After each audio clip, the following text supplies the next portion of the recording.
मराठी सत्यकथा वाट परतीची मराठी स्टोरी।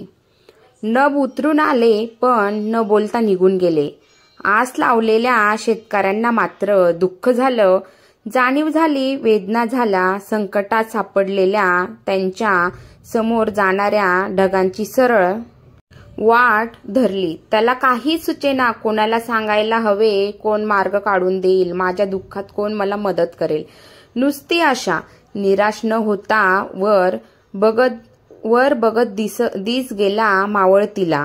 मग संपला आज उद्याची आशा निर्माण झाली। मग त्याला पण जरा अपेक्षा वाढली, जाऊ दे आज नाही झाला, रुसला असेल पर उद्या होईल म्हणून खोळ घेतली डोक्यावर, तिच्यावर चिंताच ओझ सोडली जनावर। त्याचं पोट दिवसभर फिरून भरलं नव्हतं, तरी जगायचं म्हणून हुडकत एक दोन घास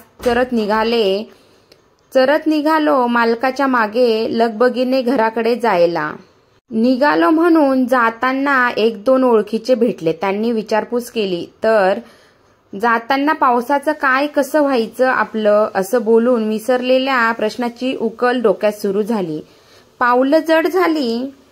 एक दिवस असेल की चिंता नसेल, होईल खूप चांगलं म्हणत निघाला बिचारा। पाठीवर असणाऱ्या पिशवीत मोकळा डबा, पाण्याची मोकळी बाटली, त्यामुळे हलकं होतं।